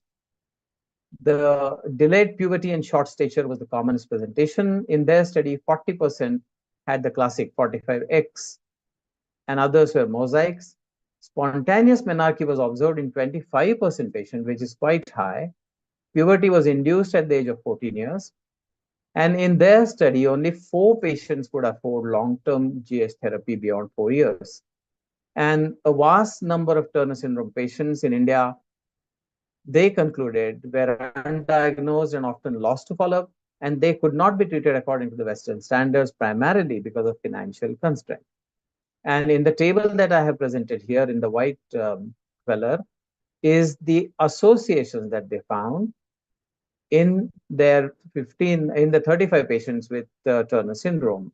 And as you can see, a lot of autoimmune disorders, and they also had a sizable number of patients with some kind of mental defect. So the conclusion from this descriptive study was there was a poor follow-up, GH affordability was an issue, and there was poor social support and infrastructure for Turner syndrome patients. Then this is a study published by Unnikrishnan's group in 2010, again a descriptive study, where 24 patients were studied. 11 had the classical phenotype and 13 were mosaics. Of the 45X, 4 had no clinical stigmata of Turner syndrome. So as you saw in Professor Klau's presentation, that even the classic Turner may not show any stigmata of Turner syndrome. 9 had one or more of the typical clinical features of Turner. 1 patient had a complex mosaic karyotype, unfortunately developed an intracranial medulloblastoma. And one of my patients, who is now 24-year-old, lives in Dubai. She's a teacher in Dubai, also developed an intracranial mass at the age of 21 years.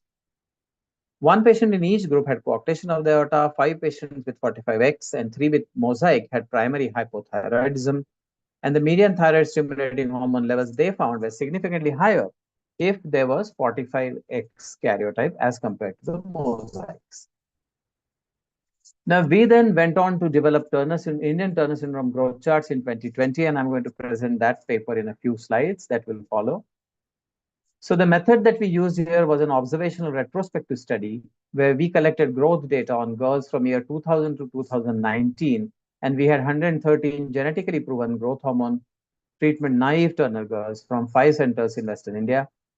And the girls with comorbidities or untreated hypothyroidism were excluded from producing growth charts. Estrogen replacement therapy in these patients was started beyond the age of 13 years with a mean of 13.8 years. And that was within India, there are lots of ethnic groups. So this is the ethnicity and the origin from where they came from within India. So we had 68% from Western India, 11 from South, 15 from North, 6 from Central, and 4 from East India.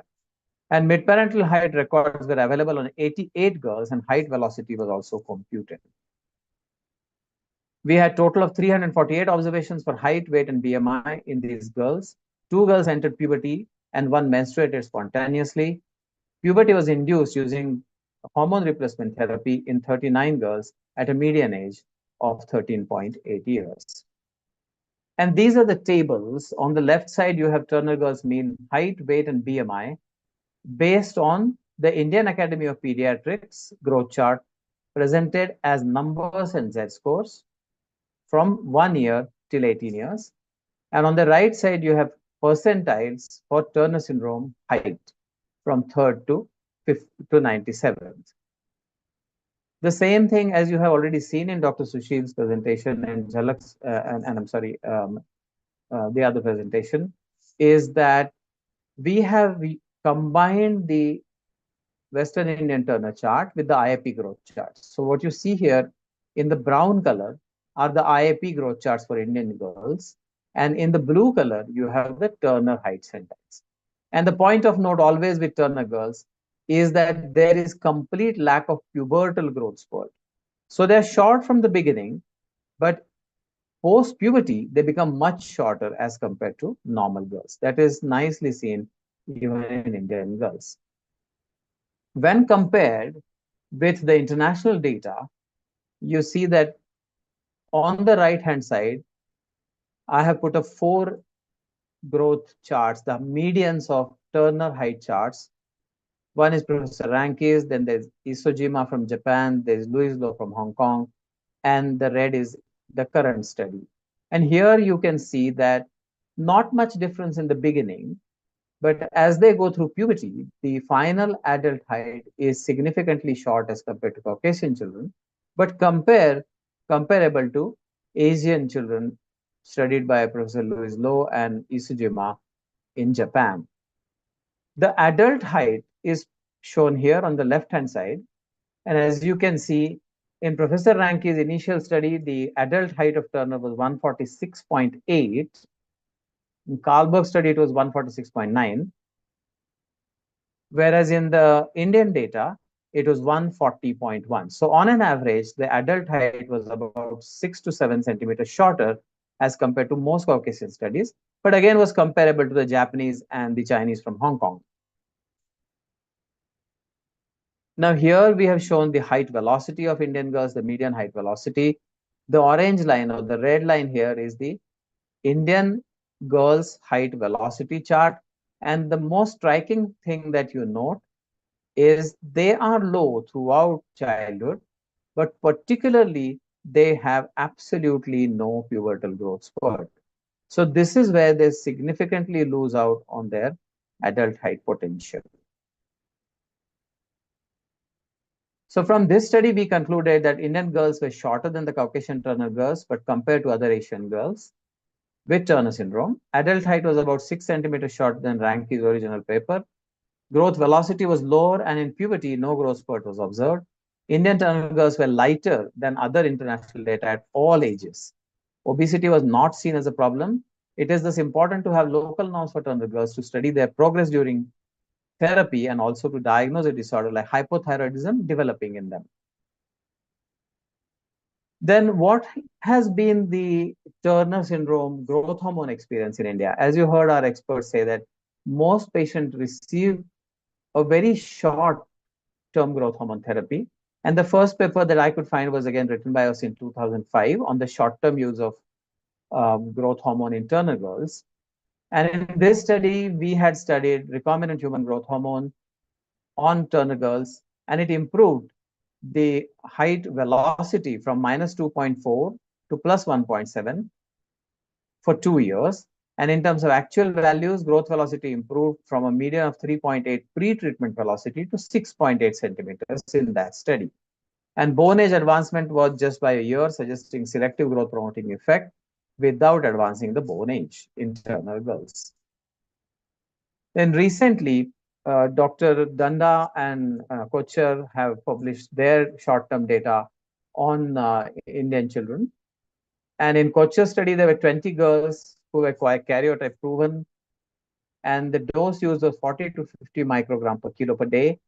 It was started at a mean age of 12.1 years, and the mean height gain in their study was modest. It was 5.4 centimeters in the first year. And pre-treatment height velocity score was minus 1.1 and improved to post-treatment of 2.8.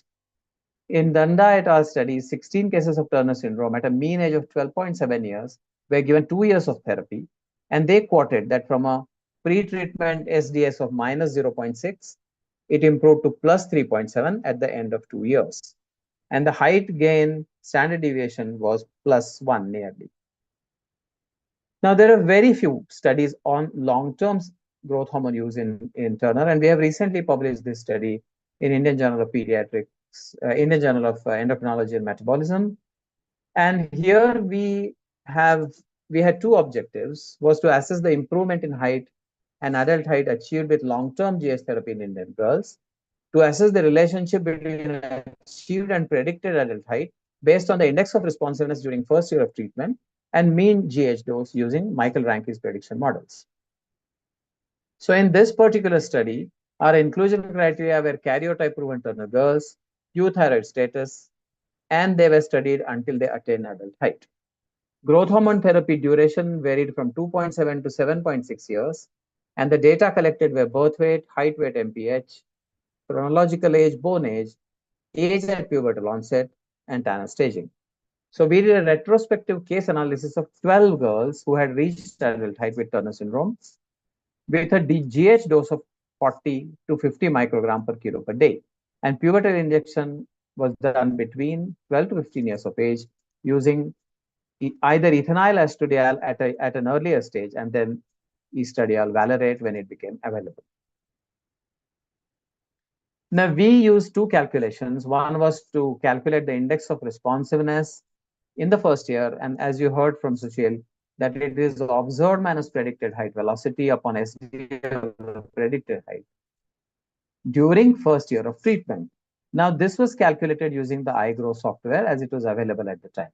And then the predicted near adult height is calculated using Professor Ranke's equation and MPH SDS. So in this equation, what we have used is, we have used Tanner reference data for MPH standard deviation score and Tanner height SDS using, again, Michael Ranke's Turner data. Now, these were the observations. As you can see, the mean age at starting of growth hormone was 10.2 plus minus 1.9 years. Mean bone age at starting was 9.3 plus minus 1.8. And mean duration of growth hormone therapy was nearly 5 years. And this table shows you the mean height Z score using the Indian Academy of Pediatrics growth charts at the onset and at stopping growth hormone. And you can see there's a significant improvement.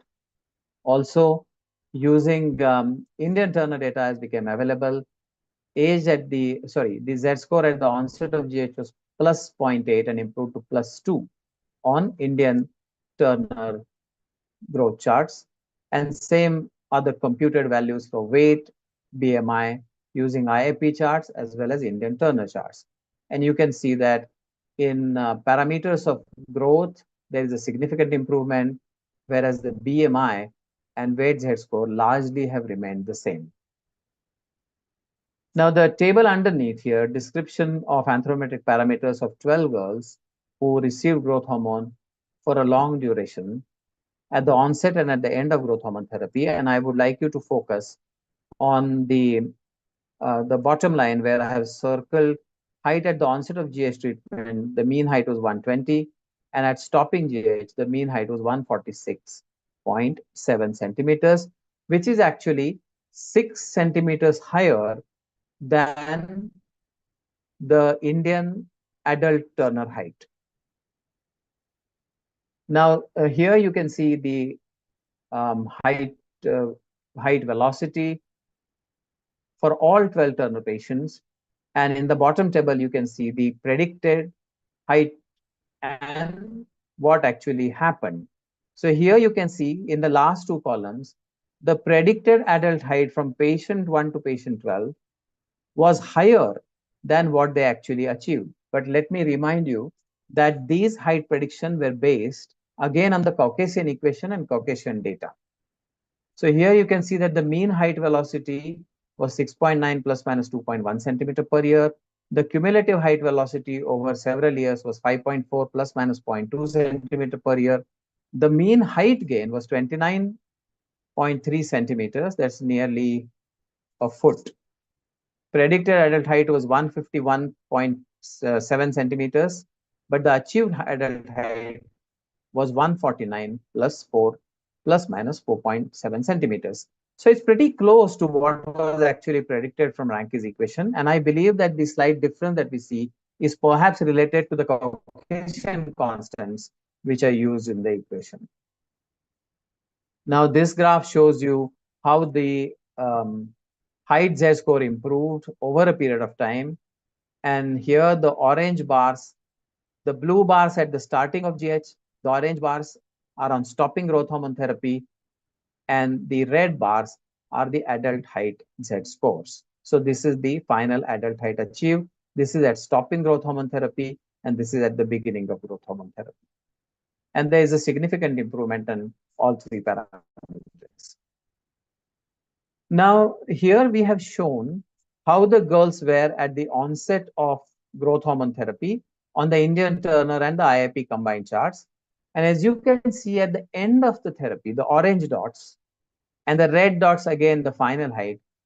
On Turner syndrome charts, they have shown a very nice improvement, and majority of them are actually within the national Indian girl standards.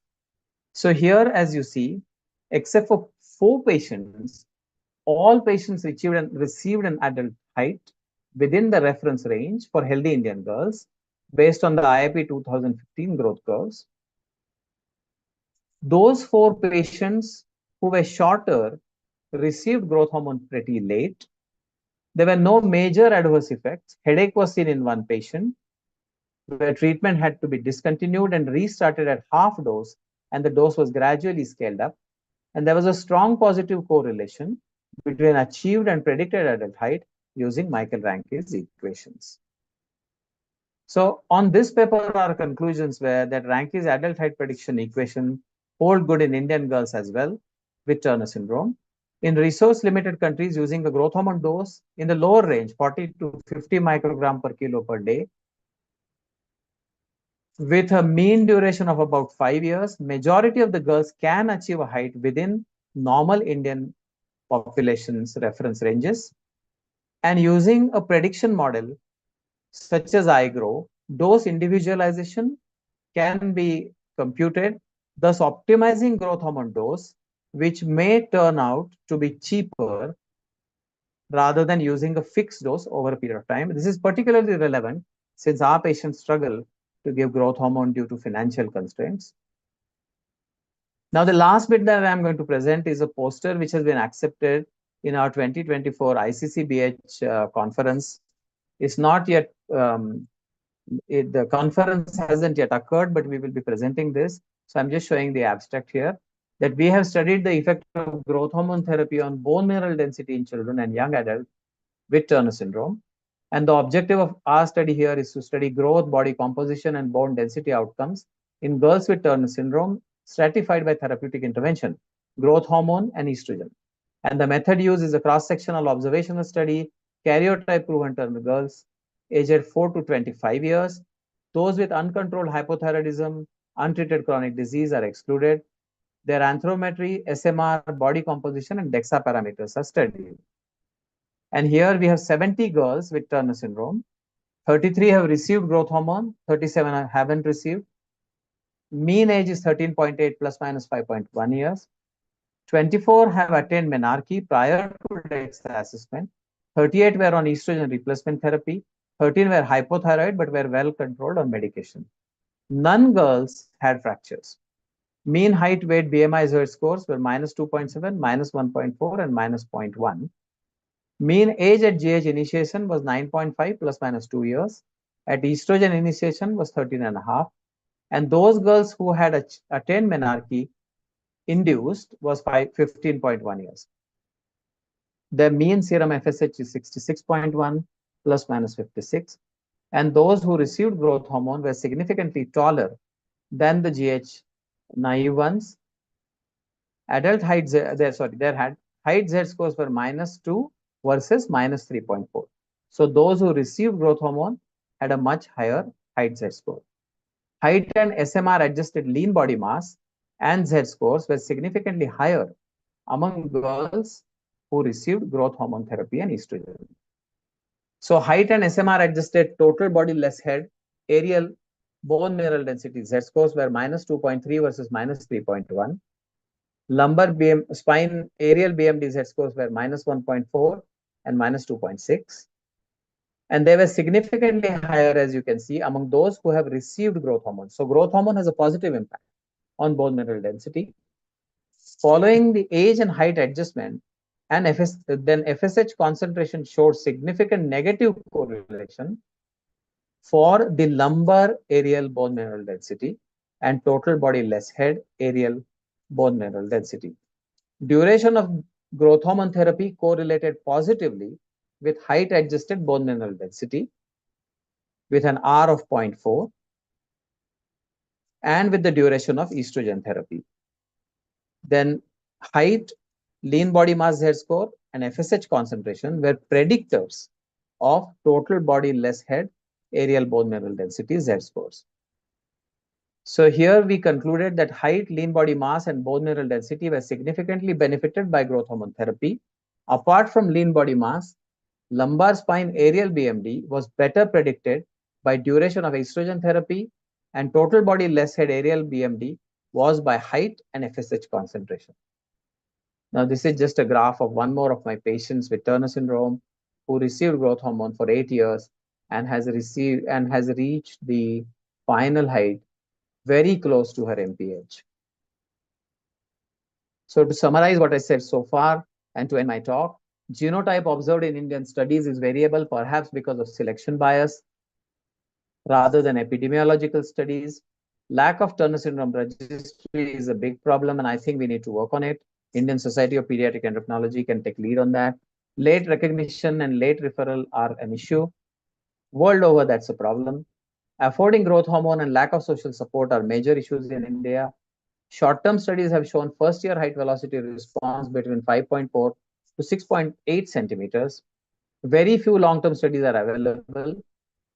With a mean duration of 5 years or more, Indian girls with Turner syndrome can achieve an adult height within the Indian national reference range. Ranki's adult prediction equation hold good in Indian Turner girls as well. Dose individualization based on index of responsiveness might be beneficial and may cut the cost, as you can individualize dose for your Turner syndrome patients. Thank you.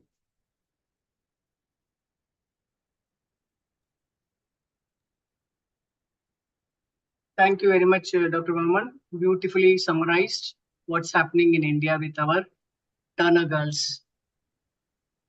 Any questions, comments, please? Raman, just a question.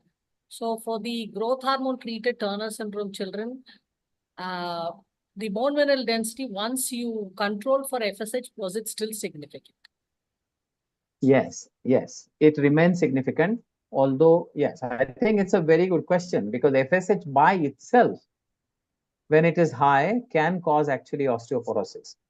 But yes, when they have received growth hormone therapy, it's better even when the FSH is high.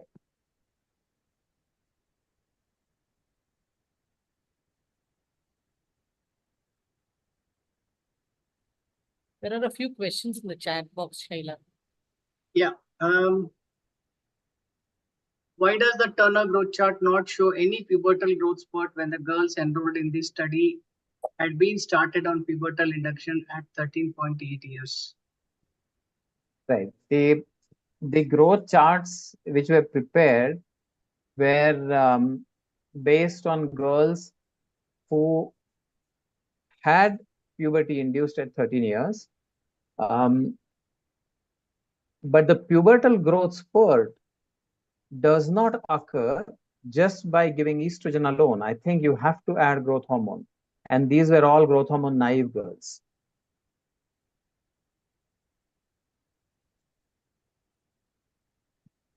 So are there any metabolic adverse effects with long-term use of oxandrolone? Getting oxandrolone itself, it is very difficult. And I don't think... no experience really. Yes. One of my patient had used oxandrolone for a short period of time, only for 6 months, and again it became unavailable. And I would really like Professor Klaus to comment on whether we should continue using oxandrolone according to the new guidelines, really. Yes. So there is there seems to be difficult to get oxandrolone around the world. We heard from many people from many different countries that oxandrolone was not really available in many countries. So it's probably getting very difficult to get the drug. However, we still recommend using it as long as you advise your patients about, of course, side effects and so on. And from the studies that are available, there doesn't seem to be any serious side effects when you stay below or at the recommended doses. But really, I mean, I think we can say that research on oxandrolone has simply stopped, mainly because it's so difficult to get the drug. Availability. Yeah.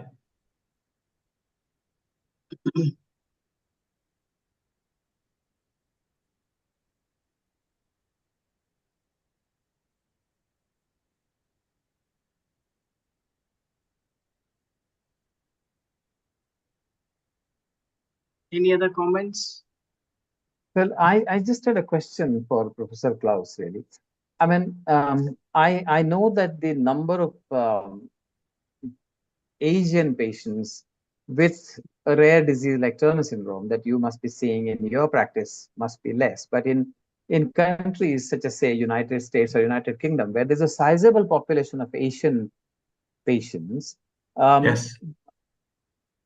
Do they still use the Caucasian growth charts for the children, or do they refer to any specific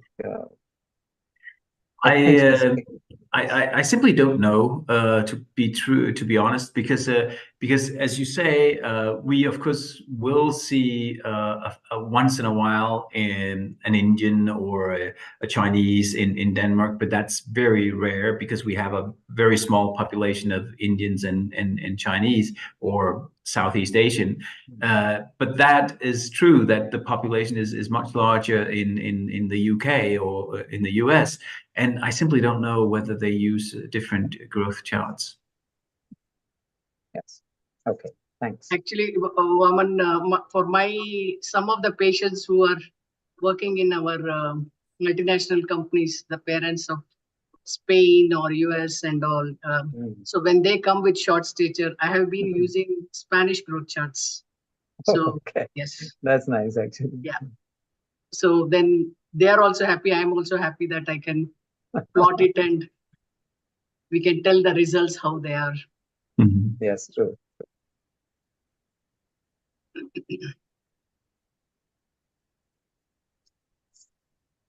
I think we could finish. So much, Shaila. Thank you very much, Professor Klaus. Wonderful session. Thank you. Thank you. And Dr. Vaman too. Pleasure. Yes. Thank you, Professor Klaus Grewald, for your valuable time. It was a privilege to have you today. Thank you, Dr. Vaman Khadilkar, for the expert review and opinion on Indian context of Turner syndrome. Thank you, Dr. Archana Dayal. Thank you, Dr. Shaila Bhattacharya, for being wonderful mentors and leading the discussion so well. Thank you, Dhwani and Sushil, for the interesting case presentations. Thank you, Ahila ma'am, for the opportunity given to me to coordinate all the spaces meeting. And thank you for coming up with the new topics every time and getting the experts from the country and across the globe. Thank you, our audience today, for joining in large number. Next meeting will be in June. We'll be sharing the details soon. Thank you, RX Events, for the smooth proceedings of the meeting. Thank you so much. Good night, everyone. Thank you so much, Professor Garwal, Dr. Thank you very Vaman, much. Dr. Shaila.